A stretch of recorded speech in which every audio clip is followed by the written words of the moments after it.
you? Welcome to SVS English classes. We are here to study video number 6 from the lesson Lost Spring, written by Anish Jung. Lost Spring, खोया हुआ बसंत की ये video number 6 है। Video number 5 के अंत में जब एक कमज़ोर पतली युवा स्त्री खाना बना रही होती है शाम के समय पूरे परिवार के लिए, तो क्या होता है? Through eyes filled with smoke see smiles. Through eyes filled with smoke, smoke में धुआं, धुएं से भरी हुई अपनी आंखों के साथ, यानी कि उसकी आंखों में धुआं भरा हुआ था क्योंकि वो खाना बना रही थी शाम का अपने परिवार के लिए, तो उसकी आंखों में धुआं था, फिर भी सी स्माइल्स, वह मुस्कुरा रही थी।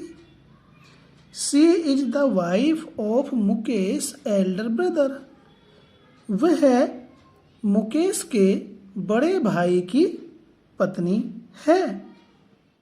अभी पास्ट में जिस समय राइटर ने लिखा, लेखिका ने लिखा, उस समय पर प्रेजेंट, लेकिन अब ये पास्ट हो चुका है, तो वह कमज़ोर पतली युवा औरत मुकेश के बड़े भाई की पत्नी थी। Not much older in years, not much older in years, वह ज़्यादा आयु की नहीं थी। She has begun to command respect as the bahu, the daughter in law of the house.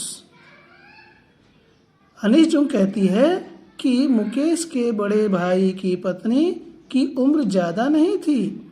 She has begin, उसने शुरू कर दिया, टू कमांड रेस्पेक्ट, सम्मान पाना, एज द बहू, बहू के रूप में, द डॉटर इन लॉ भी बहू को कहते हैं, ऑफ द हाउस, घर की बहू के रूप में उसने सम्मान पाना शुरू कर दिया या उसे सम्मान मिला।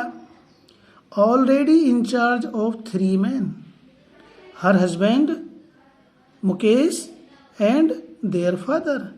ऑलरेडी पहले से ही, इंचार्ज में देख रेख करने वाली, 3 men 3 व्यक्तियों की, वह पहले से ही अपने पति मुकेश और उनके पिता की देख रेख करने वाली थी। When the older man enters, she gently withdraws behind the broken wall and brings her veil closer to her face. आगे अनीश जुंग कहती हैं, When the older man enters, जब वृद्ध पुरुष प्रवेश करता है, जब वृद्ध व्यक्ति प्रवेश करता है, घर में घुसता है, घर में आता है, तो सी जेंटली, वह सहजता से, सरलता से, withdraws behind the broken wall, broken wall, टूटी हुई दीवार के पीछे चली जाती है। विड्रॉज बिहाइंड, पीछे चली जाती है, द ब्रोकन वॉल, टूटी हुई दीवार के।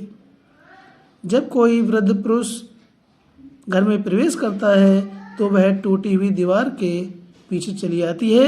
And brings her veil closer to her face, and brings her veil, अपना आवरण, अपना घूंघट लाती है, क्लोजर टू हर फेस, अपने चेहरे के निकट, अर्थात अपने चेहरे पर घूंघट कर लेती है, अपने चेहरे को आवरण से ढक लेती है। जैसा कि पहले महिलाएं किया करती थी, उनके ससुर, उनके जेठ आते थे या कोई बाहर का बड़ा व्यक्ति आता था तो वे घूंघट निकाल लेती थी। इसी प्रकार से मुकेश के बड़े भाई की पत्नी भी घूंघट कर लेती है।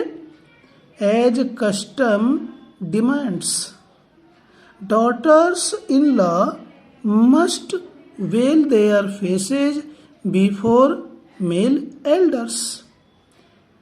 एज कस्टम, कस्टम कहते रीति रिवाज, डिमांड्स चला आता है, जैसा कि रीति रिवाज चली आती है उसी के अनुसार डॉटर्स इन लॉज बहुएं मस्ट वेल देयर फेसेस अपने चेहरे को आवरण से ढक लेती हैं या घूंघट कर लेती हैं अपने चेहरे पर बिफोर मेल एल्डर्स पुरुष वृद्धों के सामने, वृद्ध पुरुषों के सामने बहुएं जैसे कि रीति रिवाज चली आई है अपने चेहरे को घूंघट से ढक लेती हैं या आवरण से ढक लेती हैं या घूंघट निकाल लेती हैं वृद्ध पुरुषों के सामने। In this case the elder is an impoverished bangle maker. In this case इस प्रकरण में, इस विषय में द एल्डर बड़ा, जो बड़ा पुरुष है, इज एन इम्पॉवरिश्ड गरीब, बैंगल मेकर चूड़ी बनाने वाला। इस प्रकरण में या इस विषय में वृद्ध एक गरीब चूड़ी बनाने वाला है। Despite long years of hard labour, first as a tailor then a bangle maker, he has failed to renovate a house, send his two sons to school। आगे अनीस जुंग लेखिका कहती हैं, डेस्पाइट के बावजूद, लॉन्ग ईयर्स लंबे वर्षों के, of hard labour कठिन परिश्रम, कठिन परिश्रम के वर्षों बाद भी, फर्स्ट एज ए टेलर सबसे पहले वह दर्जी बना, देन फिर ए बैंगल मेकर फिर वह चूड़ी बनाने लगा, यानी कि पहले दर्जी के रूप में और फिर चूड़ी बनाने वाले के रूप में। वर्षों का कठिन परिश्रम करने के बावजूद भी ही हैज फेल्ड, वह असफल रहा। टू रेनोवेट पुनरुद्धार करने के लिए, ए हाउस घर का पुनरुद्धार करने के लिए, send his two sons to school और अपने बच्चों को स्कूल भेजने में वह असफल रहा। All he has managed to do is teach them what he knows, the art of making bangles. आगे अनीस जुंग कहती हैं कि he knows the art of making bangles, वह चूड़ियां बनाने की कला को जानता था और इसको वह या उसने इस चूड़ी बनाने की कला को ही अपने बच्चों को सिखाने की व्यवस्था की। All he has managed to do, उसने जो कुछ भी व्यवस्था की करने की क्या थी, इज टीच देम, उनको सिखाने की, अपने बच्चों को सिखाने की, व्हाट ही नोज, जो कुछ वह जानता था, the art of making bangles, चूड़ियाँ बनाने की कला, यानी कि वह चूड़ियाँ बनाने की जिस कला को जानता था उसको ही अपने बच्चों को सिखाने की व्यवस्था की। इट इज हिज कर्म, his destiny, says Mukesh grandmother, who has watched her own husband go blind with the dust from polishing the glass of bangles. आगे अनीस जुंग कहती हैं, मुकेश ग्रैंडमदर, मुकेश की दादी, जिन्होंने कांच की चूड़ियों पर पॉलिश करने की धूल से अपने खुद के पति को अंधा होते हुए हैज वॉच्ड देखा, वो कहती हैं, इट इज हिज कर्म, ये अपना कर्म है, हिज डेस्टिनी, अपना भाग्य है। निकी मुकेश की दादी जिन्होंने कांच की चूड़ियों पर पॉलिश करने वाली धूल से अपने खुद के पति को अंधा होते हुए देखा, वो कहती हैं कि ये तो अपना कर्म है, अपना भाग्य है। Can a god given lineage ever be broken? She implies.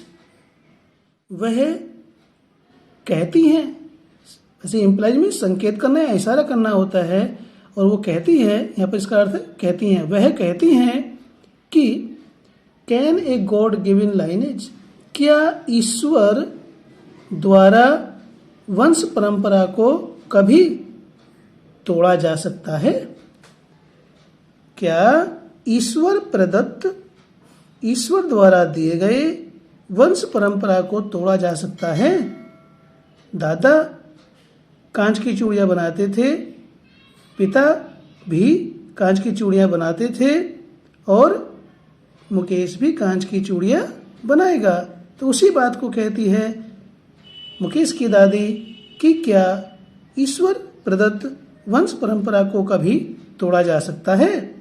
वह इस बात को कहती हैं, इस और इशारा करती हैं। Born in the caste of bangle makers, they have seen nothing but bangles. In the house, in the yard, in every other house, every other yard, every street in Firozabad. आगे निजम कहती हैं born in the caste of bangle makers, चूड़ी बनाने वालों की जाति में पैदा होने पर, दे हैव सीन नथिंग, उन्होंने कुछ नहीं देखा, बट बैंगल्स, सिवाय चूड़ियों के। यहाँ बट का मीनिंग परंतु नहीं है, सिवाय। यहाँ पर ये प्रीपोजिशन के रूप में प्रयोग है। चूड़ी बनाने वालों की जाति में पैदा होने पर उन्होंने चूड़ियों के सिवाय कुछ नहीं देखा। फिरोजाबाद में, घर में, अहाते में, इन द यार्ड अहाते में, इन एवरी अदर हाउस हर दूसरे घर में, एवरी अदर यार्ड हर दूसरे अहाते में, एवरी स्ट्रीट हर गली में, इन फिरोजाबाद की। चूड़ी बनाने वालों की जाति में पैदा होने पर उन्होंने फिरोजाबाद के घर में, अहाते में, हर एक दूसरे घर में, हर एक दूसरे अहाते में और हर एक गली में चूड़ियों के सिवाय उन्होंने कुछ नहीं देखा। Spirals of bangles, sunny gold, paddy green, royal blue, pink, purple, every color born out of the 7 colors of the rainbow lie in mounds in uncamped yards are piled on four-wheeled hand carts pushed by young men along the narrow lanes of the shanty town।